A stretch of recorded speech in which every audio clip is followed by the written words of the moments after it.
ओम शांति। ओम शांति। ओम शांति भाई। भाई एक प्रश्न है। कल परमपिता परमात्मा के महावाक्यों में परमात्मा ने बताया था कि तुम रिफ्यूजी हो। रिफ्यूजी जो होते हैं संसार में, वो किसी देश में कोई महामारी फैल जाए या युद्ध की स्थिति बन जाए या फिर वहाँ पे कोई दंगे फसाद हो जाए, तो उस देश के लोग दूसरे देश में शरण लेते हैं जी। उनको रिफ्यूजी बोला जाता है। हाँ, रिफ्यूजी बोलते है ना। रिफ्यूजी मतलब शरणागत। हैं। तो कल परमपिता परमात्मा ने भी यही शब्द इस्तेमाल किया था कि तुम रिफ्यूजी हो और संसार रूपी जो किचड़ा है इससे मैं तुम्हें निकालता हूँ, अपनी शरण में लेता हूँ। इसका थोड़ा विस्तार से बताइए आप। भाई जी, परमात्मा का बताने का मतलब तात्पर्य किचड़े से मतलब होता है ये जो दुनिया आज के समय में है, ये किचड़ किचड़ पट्टी की तरह हो गई है। एक तरह से लोग अपने आप को देह समझने लगे। देह मतलब एक भाषा में बोला जाए कि जानवर बनना। क्योंकि मतलब आत्मा, देह रूपी किचड़ा बताया परमात्मा ने कि ये हाँ, शरीर देह जो है रूपी किचड़ा इसमें 9 द्वार जो हैं वो उनमें कीचड़ भरी हुई है। पूरी, जैसे बतलाते हैं ना, पूरी के 9 गेट। तो हम्म। बाबा आजकल मुरली में बता भी रहा है, गेट के बारे में बहुत बोल रहा है, हेवन गेट और हेल गेट। तो लोग समझते नहीं है। इधर हमारे देश में भी 2 गेट बने हुए हैं। एक जिसको मुंबई को हम माया नगरी बोलते हैं, माया नगरी में एक गेट बना हुआ है अंदर आने का, माया में फैलने के लिए। और जो दिल्ली है, दिल्ली को हम आज दिल्ली नाम है उसका, लेकिन एक समय था उसका नाम पाकिस्तान था। इंद्रप्रस्थ बोलते इंद्रप्रस्थ, थे। सॉरी, इंद्रप्रस्थ नाम था उसका। तो इंद्रप्रस्थ दिल्ली में भी एक गेट बना हुआ है, गेट वे ऑफ इंडिया जिसको बोलते हैं हम। तो वो गेट जो एक रहता है, एक नर्क का गेट रहता है, एक स्वर्ग का गेट रहता है। तो उधर से हम नर्क में से आए हैं और अब स्वर्ग के गेट की तरफ जाना रहता है हमारा। तो दिल्ली राजधानी कैपिटल जो रहती है, जहाँ पर राज्य शासन होता है, राजपाट होता है, सतयुग में भी राजपाट रहता है। तो वो सतयुगी राजपाट लेने के लिए हमको gateway of India India मतलब हेवन में जाना पड़ेगा। मतलब हेवन, स्वर्ग का गेट। हाँ, क्योंकि अभी हम हेल में पड़े हुए हैं। ये हेल मतलब किचड़ा। अच्छा, संसार में जो शास्त्रों में भी लिखे हुए हैं वो से उसमें बताया है कथा कहानियों में कि स्वर्ग के राजा इंद्र थे। जी बिल्कुल। तो वो बात सत्य है क्या? स्वर्ग, परमपिता परमात्मा तो बताते हैं स्वर्ग के राजा और रानी श्री नारायण और श्री लक्ष्मी थे। जी भाई जी। इंद्र, देखिए भाई जी, क्या है, ये बहुत गहरी बात है। इंद्र प्रस्थ किसने बनाया? बनाने वाला, रचता एक परमपिता परमात्मा होता है। तो वो परमपिता परमात्मा जो है वो रचना करेगा पहले, रचना करेगा। तो इंद्रप्रस्थ की रचना करता है। और इंद्रप्रस्थ में रहने वाले जो बैकुंठ वासी हैं, जो इनको क्षीर सागर बोलते हैं हम, विष्णु जी और लक्ष्मी जी, लक्ष्मी और नारायण, इनका राजपाट रहता है। सतयुग बनाने वाला ही परमपिता परमात्मा है, शिव बाबा। तो वो इंद्रप्रस्थ बनाता है। और जिसको आज ये बोले किचड़े के बारे में बात हुई, तो किचड़ा हमने बना लिया है इसको। बनाया तो शिवपिता ने इतना अच्छा था, इंद्रप्रस्थ बना के दिया था हमारे लिए। लेकिन उसमें धीरे धीरे चलते चलते चलते हमने उसको हेल बना लिया, एक किचड़ा बना लिया, नर्क बना दिया इसको। मतलब नर्क। हेल मतलब नर्क। ये इसको किचड़ा बना लिया, एक तरह से लड़ रहे हैं, झगड़ रहे हैं जानवरों की तरह। हम आपस में देख रहे हैं, क्योंकि देह बन गए ना, देह मतलब जानवर।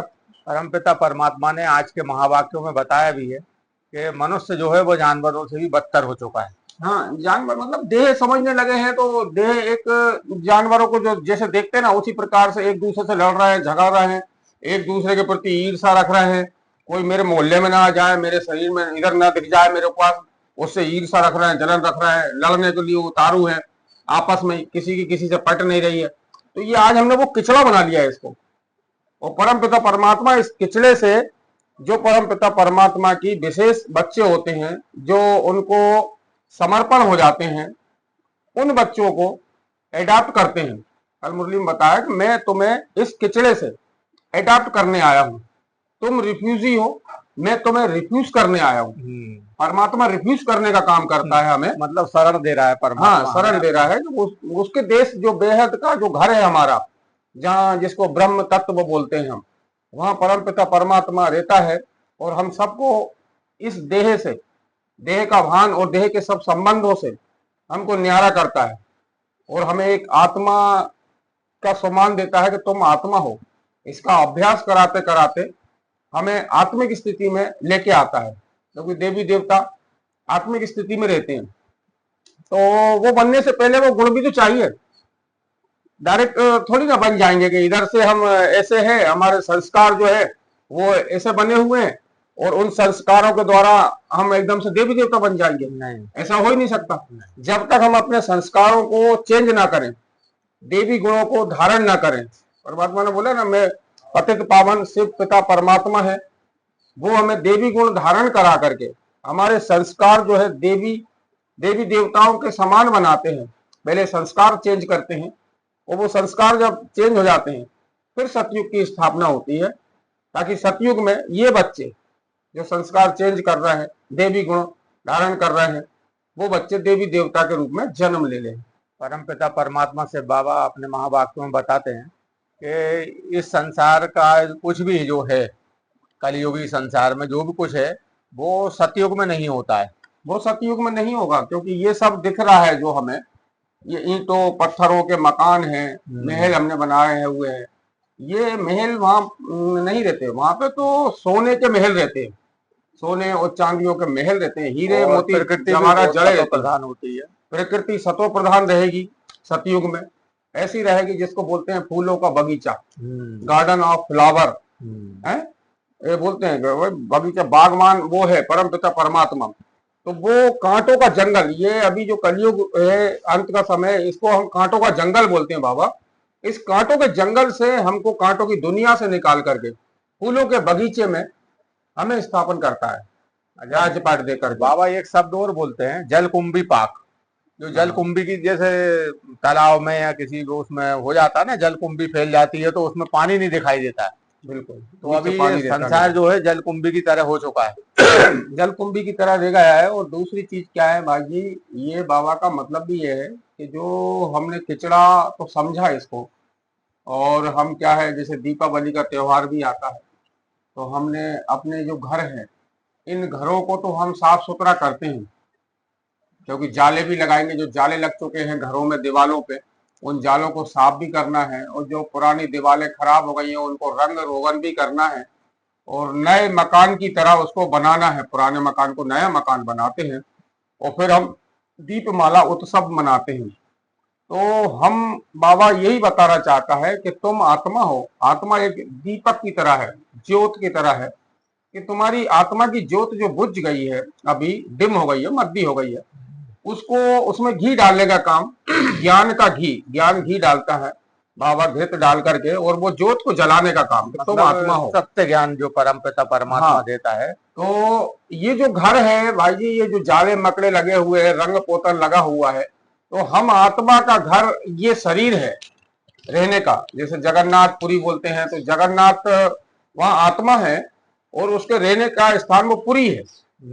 और इस पुरी में 9 दरवाजे हैं, जो बताते हैं कि 9 दरवाजे हैं। दरवाजों से ही माया प्रवेश करती है। तो जगह जगह जो हमारे दरवाजे हैं, हम उन विकारों में जा रहे हैं, वो विकार ही माया है, और वो हमें विकृत कर रहे हैं, हमारी कर्म इंद्रियों को हमारे हिसाब से चलने नहीं दे रहे हैं। तो जब हम ये घर को स्वच्छ करेंगे, हम स्वयं कब करेंगे, जब हम इसको घर समझेंगे, शरीर को। और जैसे हम इस लोग ये स्थूल घर को हम साफ करते हैं, वैसे हमारे अंदर जो भरी हुई चीजें हैं, किसी के प्रति नफरत है, द्वेष है, जलन है, किसी के प्रति ईर्षा है, लड़ाई झगड़े की भावना है, हम अपने आप को बाहुबली समझते हैं, लड़ने झगड़ने को तत्पर हो जाते हैं, एक दूसरे को मार काट करने के लिए तत्पर हो जाते हैं। तो ये भावनाएं हमको अलग करना पड़ेगी। ये जो दरवाजे हैं, ये जो खुले हुए दरवाजे हैं 9, इनको बंद करना पड़ेगा, क्योंकि जब तक बंद नहीं करेंगे दरवाजों को, जब तक हम उन विकारों की स्थिति से मुक्त नहीं हो सकते। तो हमें इस देह रूपी जो मकान है हमारा, इसके जाले साफ करना है। हमने लोगों से बहुत जाले बना लिए हैं, किसी किसी की कोई बात को ऐसा लग गई है, उसको गांठ बांध के रख लिया है, वो जाले को साफ नहीं कर रहे हैं। घर में तो हम रोज, ये स्थूल घर जो होता है इसमें रोज साफ सफाई करते हैं, रोज साफ सफाई करके कचरा जो जमा होता है इकट्ठा एक जगह पे, उसको जला देते हैं। उसको या तो जला देते हैं या कहीं बाहर ऐसी जगह फेंकवा देते हैं कि जो इधर ना आए वापस से। तो जब हम उस कचरे को रोज घर को साफ करते हैं तो हमें ये वाला घर भी तो रोज साफ करना है। तो हम नहा करके इसको स्वच्छ कर लेते हैं, नहा धोना यही मेन है। ये ऊपर ही ऊपर हो जाता है। ऊपर ही ऊपर हो जाता है, नहाना धोना स्नान करना। जैसे गंगा जी में डुबकी लगा के आए तो वो नहाना धोना स्नान करना हो गया। उसी तरह से हो गया है। जैसे अपन अपना जो घर है, स्टूल घर बना हुआ है, उसको बाहर के दरवाजे और बाहर की दीवारें साफ कर दो। हाँ। और घर के अंदर कचरा भरा रहे तो वो क्या स्वच्छता कहलाएगी? बाहर से आप गाड़ी, कोई आपके पास कार है, गाड़ी है, आप उस गाड़ी को धोते हो तो आप बाहर से पानी से धो देते हो या उसकी अंदर से भी सफाई करते हो? अंदर पता नहीं क्या क्या मट्टी वगैरह क्या क्या पड़ी हुई है, धूल जमी हुई है, तो उसको भी तो साफ करते हो।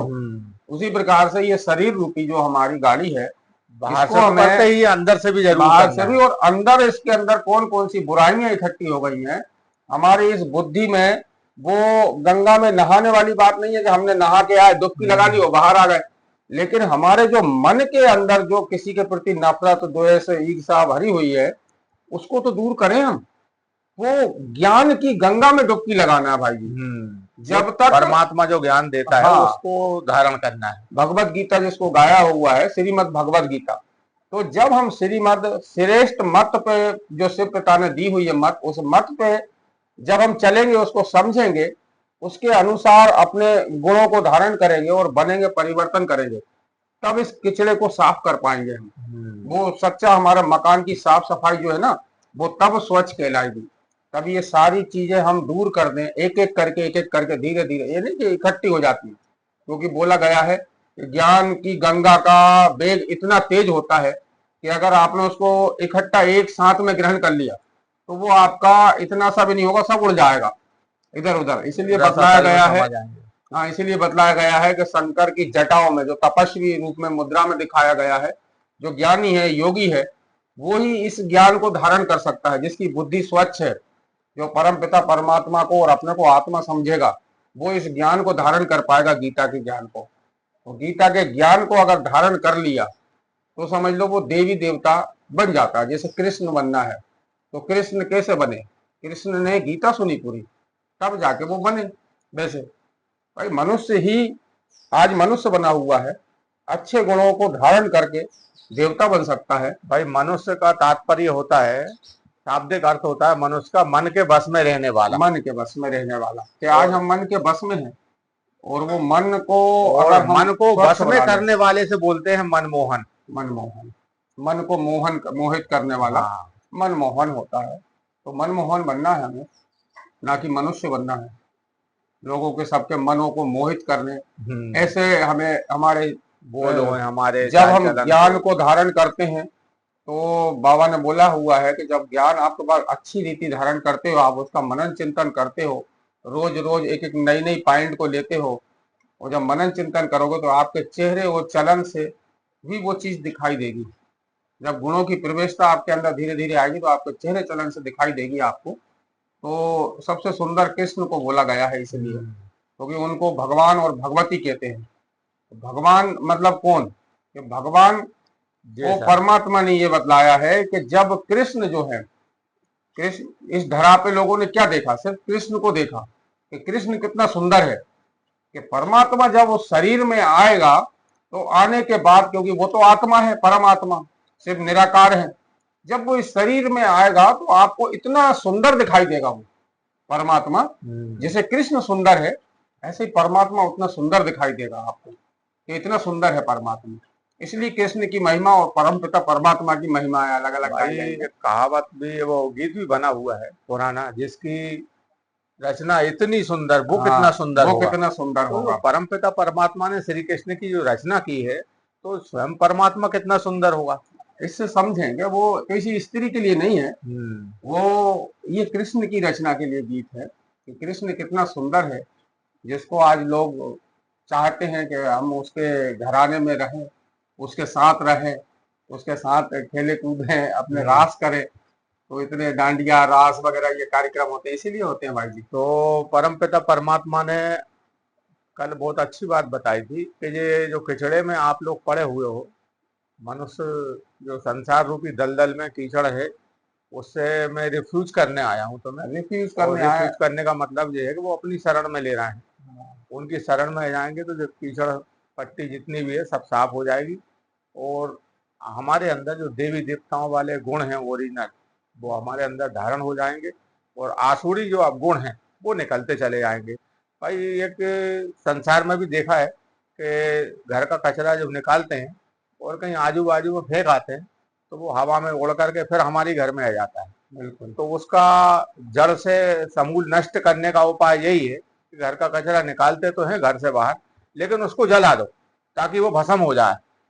तो परमात्मा भी यही बोलते हैं कि तुम्हारे मन के अंदर, बुद्धि के अंदर जो कचरा भरा हुआ है, जो अवगुण भरे हुए हैं, उनको समूल नष्ट करने के लिए परमपिता परमात्मा की याद में रहो, और परमपिता परमात्मा जो श्रीमत दे रहे हैं उस पे चलते रहो, और निश्चिंत होकर के जीवन गुजारो। तो तुम्हारे जितने भी अवगुण है वो स्वयं भस्म होते जाएंगे। मतलब उनको फेंकना नहीं है, उनको भस्म ही करना है। भस्म ही करना है, भस्म और देवी बदलाया गुण धारण करते जाएंगे तो आगे चल के देवताओं वाली दुनिया में हम आ सकते हैं। तो भाई जी आपने बहुत अच्छा बताया पिछड़े के ऊपर, रिफ्यूजी के ऊपर, और जो पुरी बताते हैं जगन्नाथपुरी उसके ऊपर बताया कि पुरी का तात्पर्य क्या होता है। तो आपका बहुत बहुत धन्यवाद। ओम शांति। ओम शांति।